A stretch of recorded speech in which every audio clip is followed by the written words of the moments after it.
Hey guys, Misery here, back with another Cesium video, and in today's video, we're going to be showcasing 9 against Judas level 10, being able to OTK one turn kill him on max difficulty. So wanted to mention that I just made my brand new Discord server, so if you're interested in that and supporting or maybe chatting with me there, then the link is either going to be in the description or the top pinned comment down below in the comments. I hope to see you there. So if we head over here to the simulation real quick and we actually go over to Judas, so heading over to Judas real quick, I will showcase my builds and everything that you need to know. So for 9, I'm sure that's why you're here. The deck that I'm using this quad Fatal Strike Divine deck. This is actually 9's best deck, better than ×4 Fighting Spirit for extreme Hue. And the main focus with 9 is you want to be able to cycle her Hue every turn. So you want to cycle like an Ironclad level 3 Hue every turn. You want to cycle Hue Extreme level 5 every turn. Otherwise, it's a major DPS loss if you start a turn with a max level Hue, because once you use a Hue that is max level, you can no longer use it for the entirety of that turn. You have to reset the turn and wait for the next turn to use it again. So that's why it's very important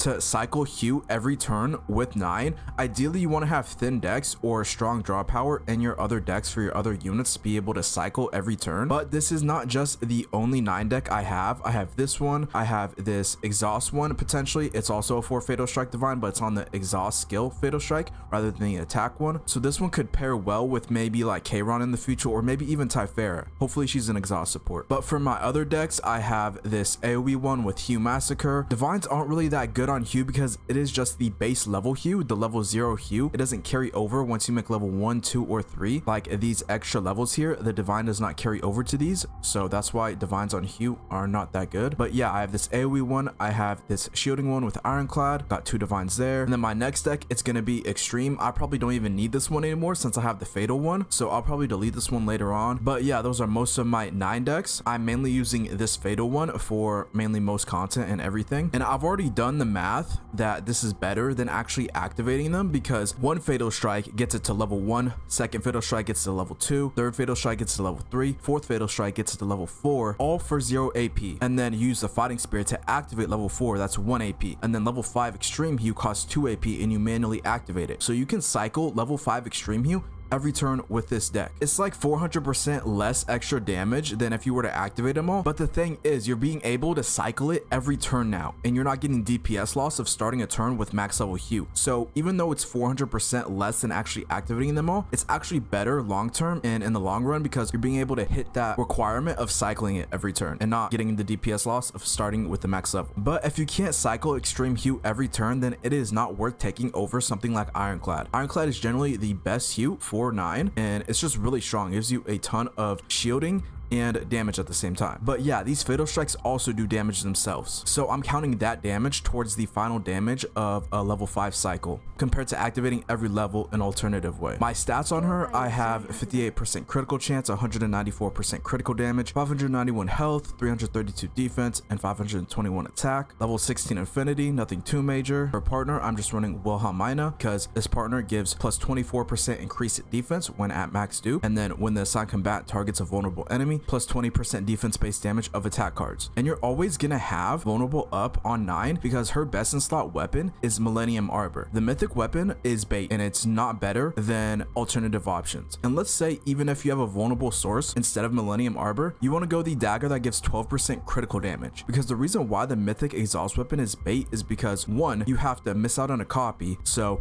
that means you can only get 3 Fighting Spirit instead of 4 Fighting Spirit in the deck, meaning you have to go Counterblade activation to fully cycle level 3 Hue every turn. And if you go Counterblade activation, you're losing out on these honed edge stacks, and 3 of these is going to out damage and give you more of a buff than the mythic exhaust weapon, because it's going to be 60%. So that's why the mythic exhaust weapon is actually bait, and it's just better to go for Millennium Arbor or the 12% critical damage dagger, because a vulnerable, first off, vulnerable is going to be more damage than just the mythic exhaust weapon since it's 40%. Vulnerable is an extra 50%. So vulnerable is already giving more than the exhaust weapon. But like I said, Instead, if you have vulnerable source, just go the critical damage dagger, and then the honed edge stacks is going to give 60% instead of 40. So it's a lose-lose situation for the mythic exhaust weapon. The only time I could think of maybe using the mythic exhaust weapon is in a flash Rei build where you don't need fighting spirit or the activation on the counterblade, but that's a super niche scenario. But yeah, that's my reasoning on why I think the mythic exhaust weapon is bait and not worth to take or go for. And then onto my potentials, I have her almost maxed out, 9 out of 10 and then 4 out of 5 for most. I don't plan on maxing her out. I'd rather save my resources for maybe Typhera. I mean, I've just been saving these. I have 8 of these. I have not used these. Like, I very rarely use those. But yeah, I also just want to save these weekly resources that you get from the bosses for Typhera,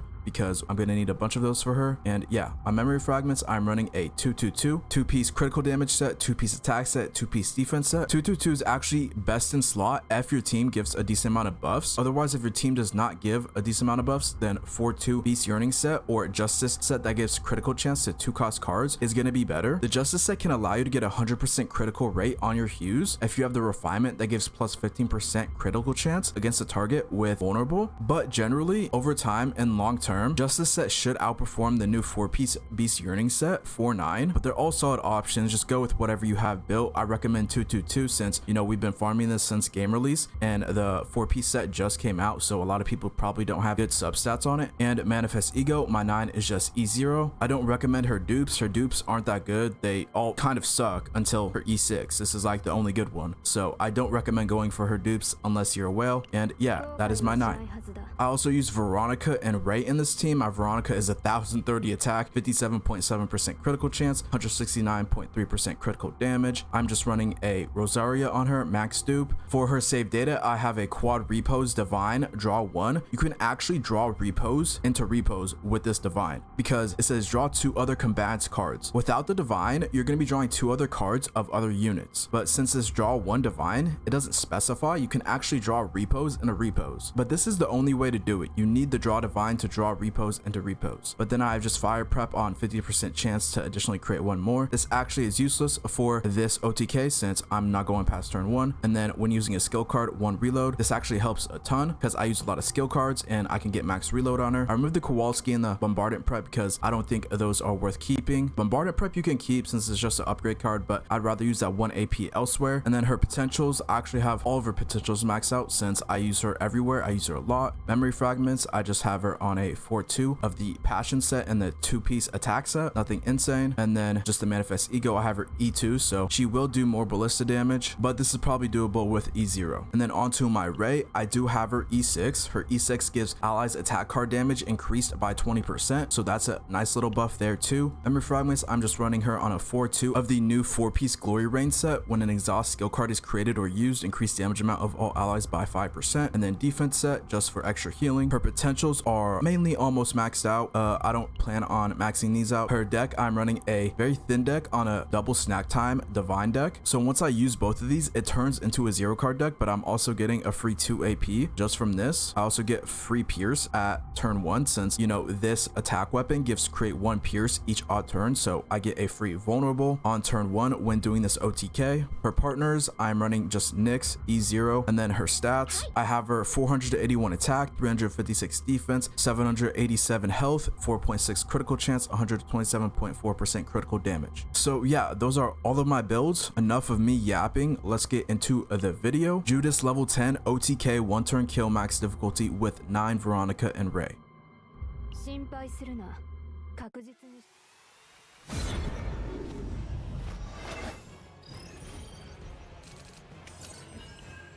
作戦指揮を開始いたします。落ち着く。集中。撃ちましょうか。このベロニカには夢。よし。実力を見せて流れを感じます。落ち着く。集中。行きましょう。呼びました。流れを感じます。撃ちます。集中。落ち着く。準備は終わり。耐えれるものなら耐えてみろ。急げ。耐えれるものなら耐えてみろ。準備は終わり。耐えれるものなら耐えて急げ。もっと正確に。これは痛むぞ。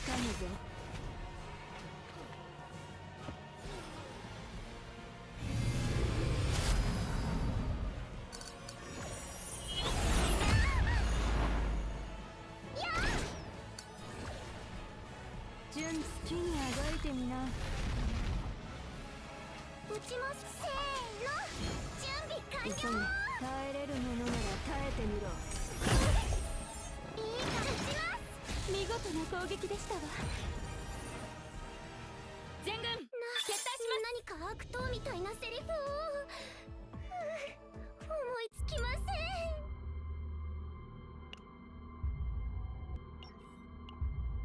And that's gonna be the video. I hope you guys enjoyed. If this video was informative and helped you out, I'd very much appreciate you supporting the channel. Like, subscribe, comment. Let me know down below what you want to see next in the next video. You guys have been showing a ton of support and I appreciate every one of you who subscribe and watch my videos. It all means a ton and we've been growing a ton and super fast on the channel. We're almost at that 2K subscriber milestone of mine. So if you guys can keep up with the good support, I'd very much appreciate it and I'll keep pumping these videos out for you. But until the next video, I hope you guys take care, peace, and be safe.